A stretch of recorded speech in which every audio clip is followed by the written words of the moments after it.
Le silence après la mort est parfois brisé par un secret plus fort que la vie elle-même. Nous pensons connaître les gens, surtout ceux qui vivent sous les feux discrets de la réussite. Arthur Dubois était l'un d'eux, un nom synonyme de patrimoine, de droiture, d'une vie construite avec la précision d'un horloger suisse. Un homme dont l'existence semblait cartographiée, chaque étape logique, chaque relation connue, chaque bien soigneusement catalogué. Son départ a laissé un vide respectable, l'attente polie d'un héritage conséquent, la clôture ordonnée d'un chapitre bien écrit. Mais que se passe-t-il lorsque la dernière page, celle écrite de la main la plus intime, le testament, ne vient pas clore le livre, mais en ouvrir un autre? Un chapitre secret, caché à tous les regards, même aux plus proches. Imaginez la scène, le bureau feutré du notaire, l'air chargé d'attentes convenues. Les héritiers légitimes, prêts à recevoir ce qu'ils estiment leur être dû, le fruit d'une vie de labeur et de convention. Et puis, une ligne, une simple ligne, dans ce document officiel et froid qui fait tout basculer. Un nom inconnu qui résonne comme une dissonance dans une mélodie trop parfaite. Un nom qui n'appartient pas à leur monde, à leur histoire supposée. Élise Dubois. Qui est-elle? Pas une cousine éloignée, pas une relation d'affaires, non, une fleuriste. Une femme simple, vivant à l'autre bout de la ville, dans un univers que tout oppose à celui d'Arthur. C'est là que notre histoire commence véritablement, avec la révélation posthume d'un amour clandestin, tissé pendant 20 longues années, dans l'ombre des apparences.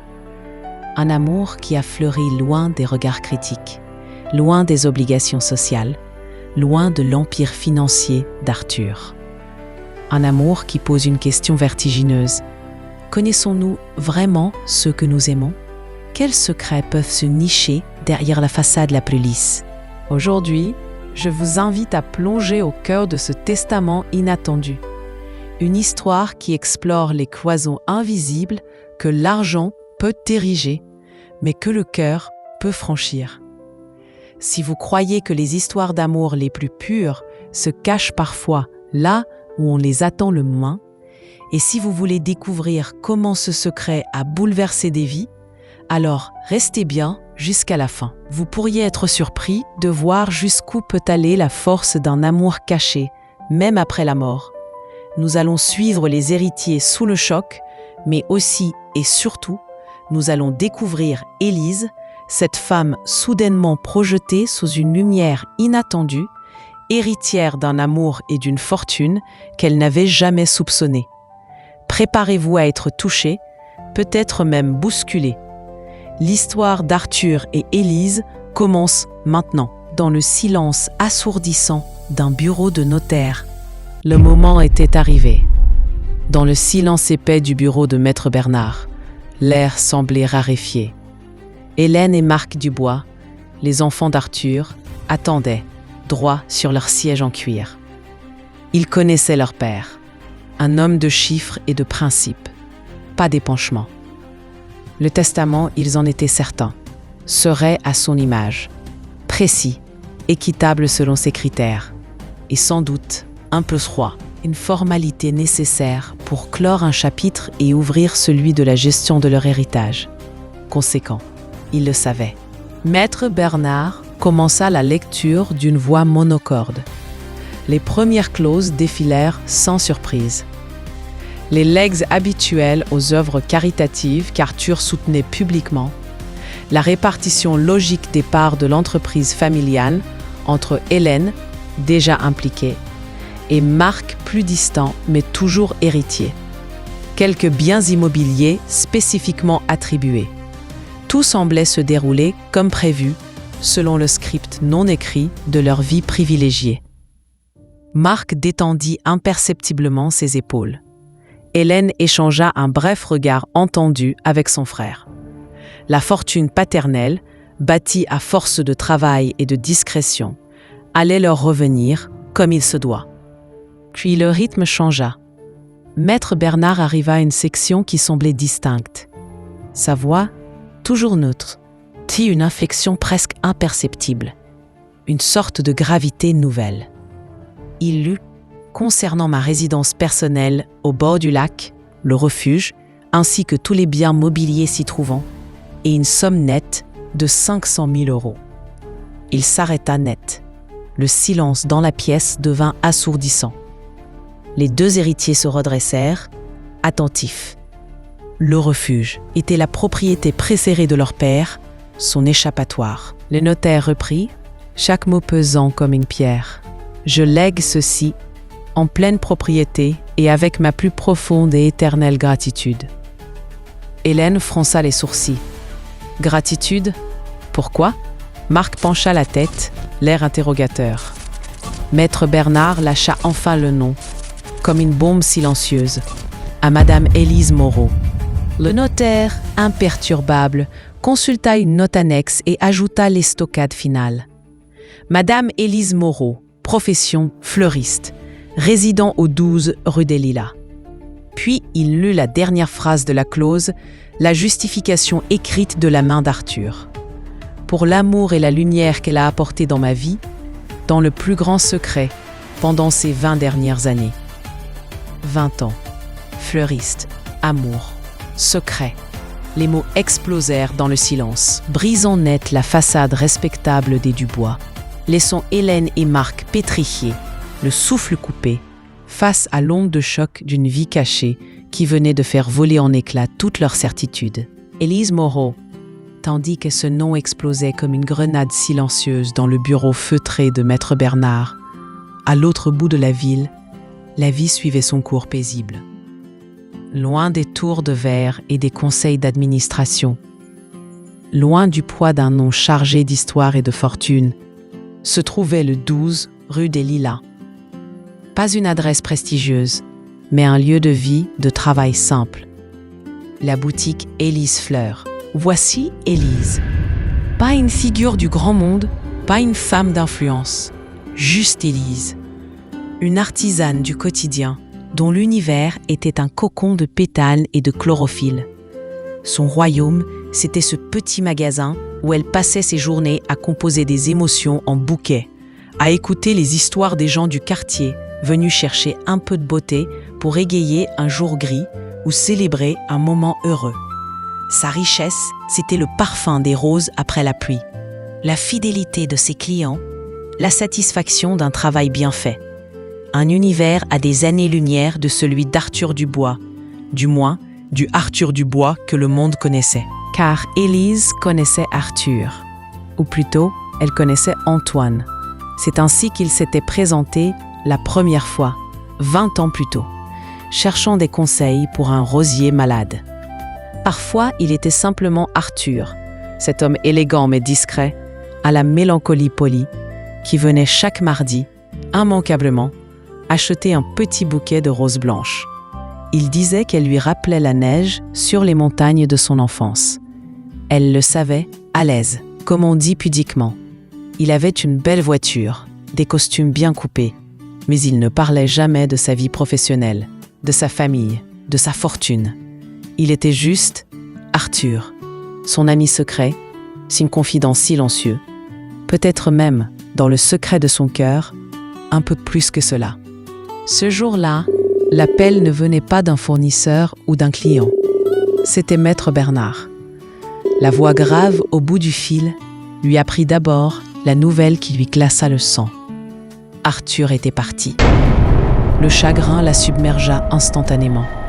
Une vague silencieuse pour cet homme qui occupait une place si particulière, si discrète dans sa vie. Mais le choc ne s'arrêta pas là. Le notaire poursuivit, parlant de testament, d'un legs, d'une maison au bord d'un lac, appelée le refuge. D'une somme d'argent qui lui parut tellement astronomique qu'elle crut d'abord à une erreur, une mauvaise blague cruelle. Le refuge. Arthur lui en avait souvent parlé, son havre de paix, son échappatoire. Mais elle n'avait jamais imaginé, jamais soupçonné l'ampleur de sa double vie. ni la profondeur des sentiments qu'il avait eus au monde, mais qu'il avait choisi de révéler dans son dernier acte. 20 ans de mardi matin, de conversations à voix basse, de rires volés, de respect mutuel. 20 ans d'un amour secret, pur, préservé comme une fleur rare dans la serre de leur discrétion. Pour Arthur, Élise n'était pas juste une fleuriste. Elle était, sans le savoir pleinement, le véritable refuge de son âme fatiguée du monde. 20 ans, 2 décennies d'une vie parallèle, d'un amour caché sous le vernis impeccable d'une existence publique. La question brûle les lèvres. Pourquoi ? Pourquoi Arthur Dubois, cet homme qui semblait maîtriser chaque aspect de sa vie, a-t-il choisi de cloisonner ainsi son cœur, de vivre son bonheur le plus authentique dans l'ombre la plus totale ? La réponse, complexe et douloureuse, se trouve sans doute à la croisée des chemins entre l'homme public et l'homme privé, entre les exigences d'un nom et les désirs d'une âme. Arthur Dubois n'était pas seulement un individu. Il était une institution, le pilier d'une fortune familiale, le gardien d'une réputation bâtie sur des générations de labeur et de convenance. Dans son monde, chaque geste était pesé, chaque relation scrutée.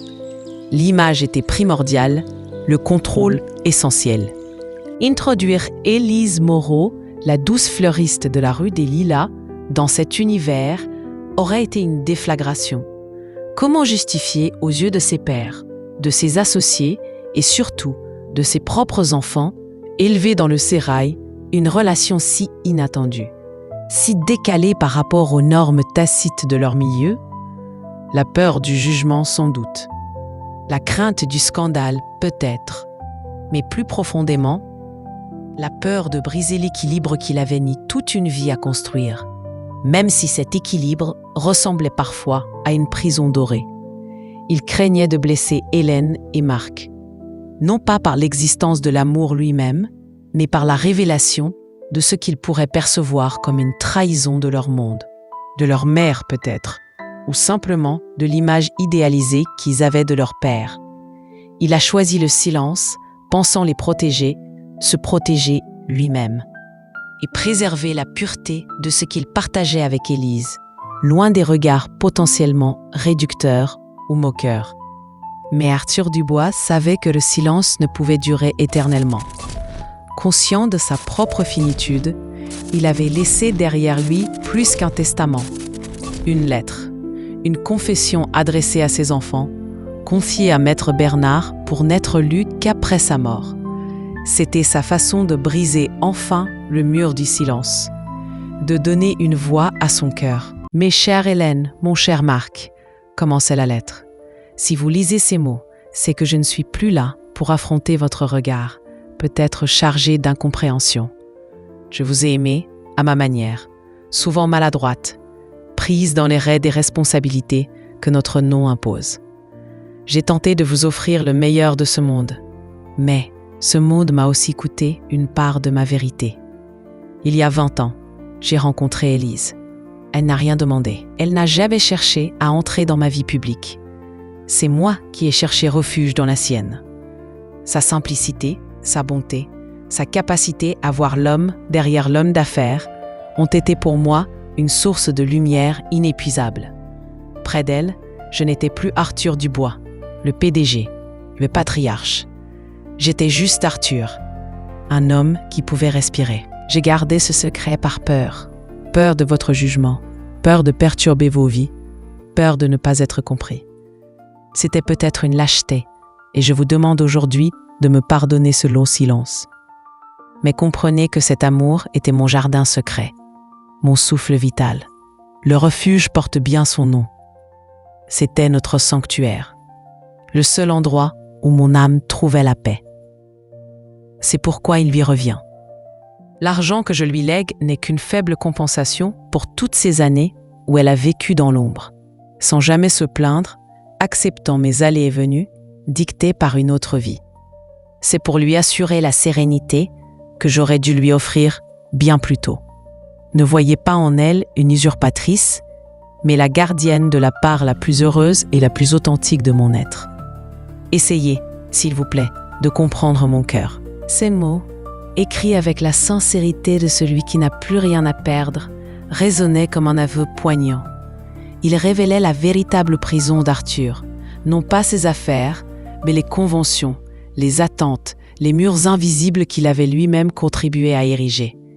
Élise était sa liberté, son authenticité.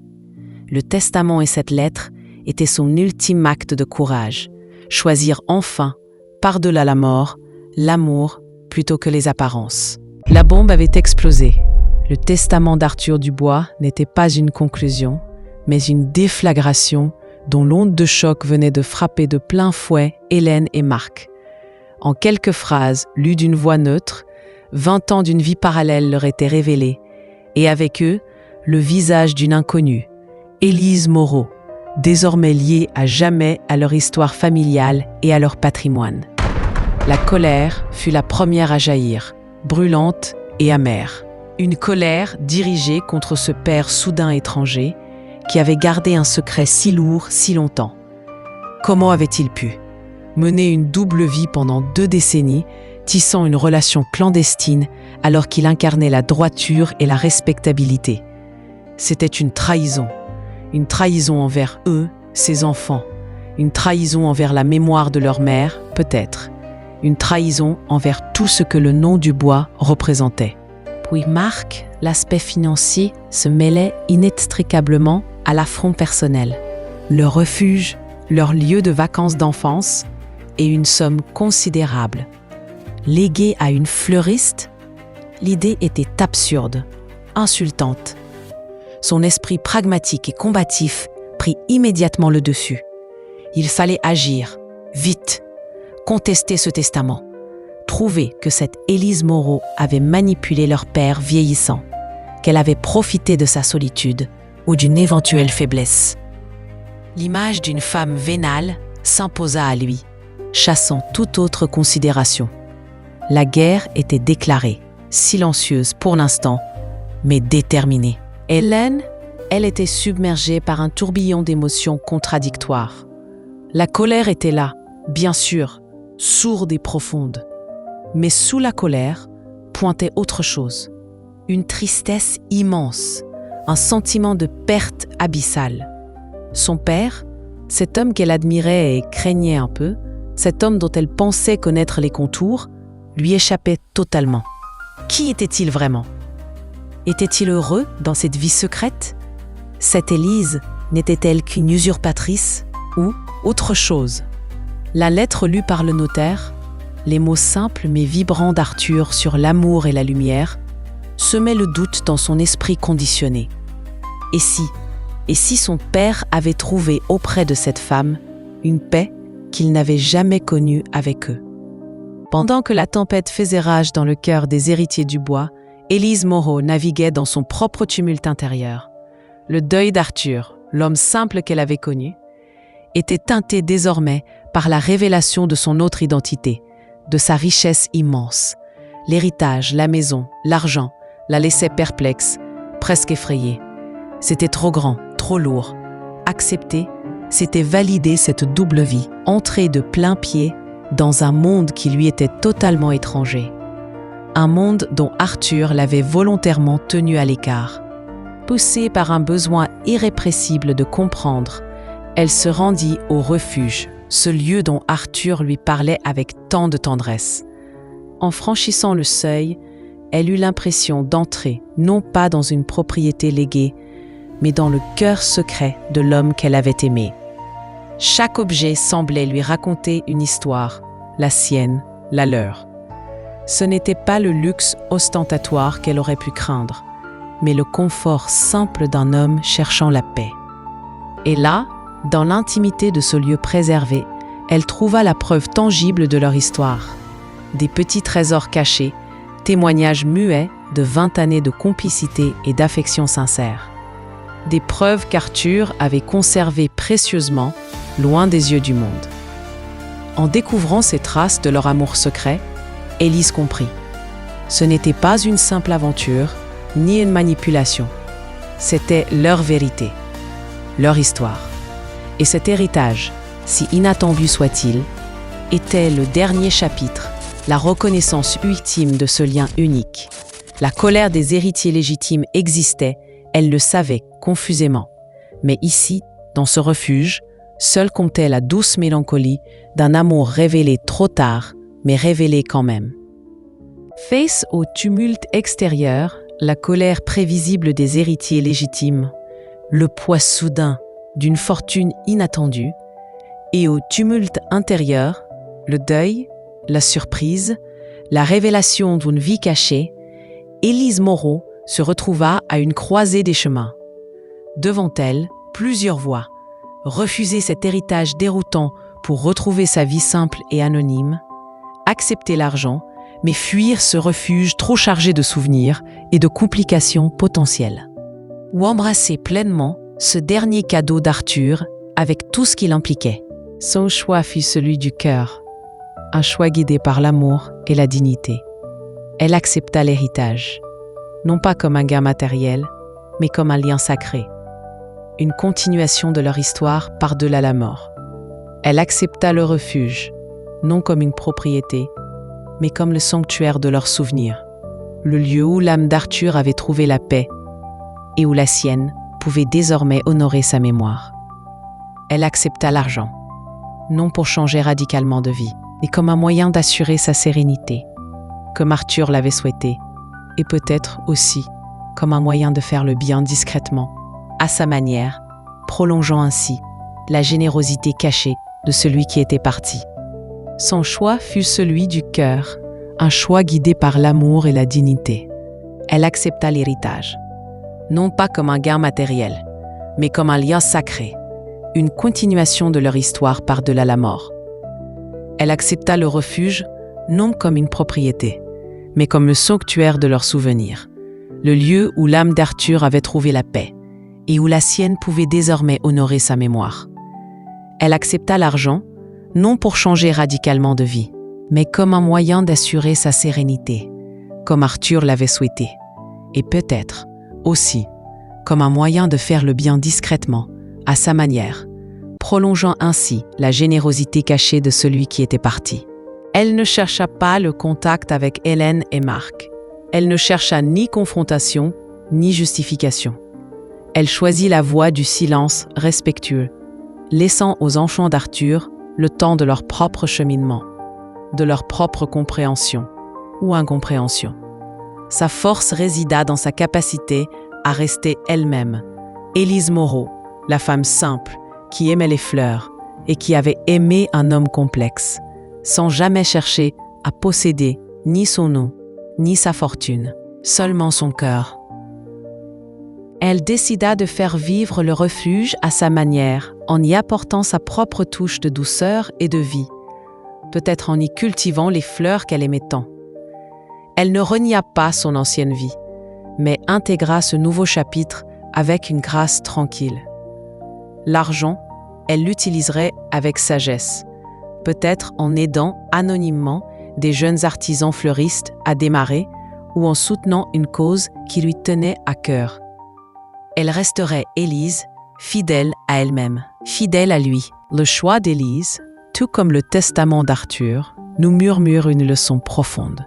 Une leçon sur la véritable nature de la richesse, qui ne se compte pas seulement en euros ou en mètres carrés, mais en moments de vérité, en éclats de bonheur authentique, en liens tissés loin des regards et des conventions.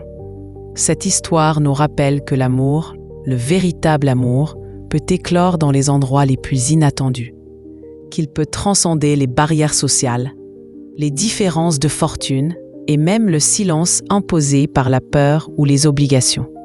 Arthur, prisonnier de son monde, a trouvé sa liberté dans le secret. Élise, simple et discrète, a trouvé dans ce secret révélé une reconnaissance inestimable. Leur histoire, dévoilée après la mort, devient un témoignage puissant. Les murs que nous érigeons, qu'ils soient faits d'argent, de statues ou de peur, ne peuvent contenir indéfiniment la force d'un cœur aimant. Parfois, c'est dans l'ultime adieu que la vérité la plus pure et la plus touchante choisit enfin de se révéler, laissant derrière elle une trace indélébile d'amour et d'humanité. Ainsi s'achève l'histoire du testament inattendu, une histoire qui nous rappelle que derrière les façades les plus lisses, derrière les vies apparemment réglées comme du papier à musique, peuvent se cacher des mélodies secrètes, des amours insoupçonnés, des vérités humaines profondes. Le testament d'Arthur Dubois n'était finalement pas qu'un document destiné à répartir une fortune. C'était une dernière bouteille jetée à la mer, contenant son message le plus précieux, une tentative ultime de réconcilier ces deux vies, ces deux mondes. Cette histoire nous interroge inévitablement. Elle nous pousse à réfléchir sur le poids des conventions sociales, sur les secrets que nous gardons par peur du jugement, sur la véritable définition de la richesse. Est-ce l'accumulation de biens matériels ou la capacité à vivre et à aimer authentiquement, même si c'est dans l'ombre?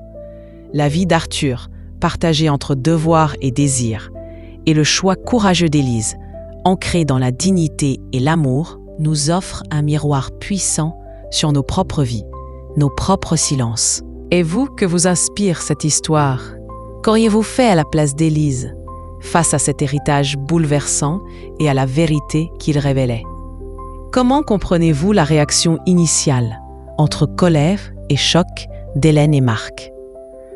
Pensez-vous que l'argent et le statut social, comme Arthur semblait le craindre, sont réellement des obstacles si puissants à l'expression d'un amour véritable et simple? Vos réflexions sont importantes. Partagez-les dans les commentaires ci-dessous. J'aimerais beaucoup savoir ce que cette histoire a éveillé en vous. Quelles questions elle a soulevées. Le dialogue est ce qui donne vie à ces récits. Si cette histoire vous a touché, si elle vous a ému ou fait réfléchir, merci de le montrer avec un pouce bleu. C'est un geste simple qui aide énormément la chaîne à continuer de partager ces explorations du cœur humain. N'hésitez pas non plus à partager cette vidéo avec vos amis, votre famille ou toute personne qui pourrait être sensible à ce genre de récit. Et bien sûr, si vous souhaitez découvrir d'autres histoires comme celle-ci, qui explorent les secrets de l'âme, les dilemmes moraux et la force des sentiments, pensez à vous abonner et à activer la cloche pour ne rien manquer. Merci infiniment d'avoir été à l'écoute aujourd'hui. Prenez soin de vous et souvenez-vous que parfois, les plus grands trésors ne sont pas ceux qui brillent le plus, mais ceux qui réchauffent le cœur. À très bientôt pour une nouvelle histoire. Et c'est ainsi que se referme le livre du Testament inattendu. Merci infiniment d'avoir partagé ce moment d'émotion avec moi. J'espère que l'histoire d'Arthur et Élise vous a touché et vous a rappelé, comme à moi, que l'amour trouve parfois des chemins secrets pour exprimer sa vérité la plus profonde, même au-delà des apparences et du temps. Si ce voyage au cœur des sentiments vous a plu, n'oubliez pas de laisser un pouce bleu sous la vidéo. Cela m'aide énormément. Pensez aussi à partager cette histoire avec ceux qui apprécient les récits qui parlent à l'âme. Vos réflexions dans les commentaires sont toujours un plaisir à lire. Alors n'hésitez pas à poursuivre la discussion que nous avons commencée. Et surtout, si ce n'est pas déjà fait, abonnez-vous à la chaîne et activez la petite cloche pour être sûr de ne pas manquer nos prochains rendez-vous avec des histoires poignantes et inspirantes. Encore merci pour votre présence et votre soutien. Prenez bien soin de vous et je vous dis à très bientôt pour une nouvelle aventure humaine.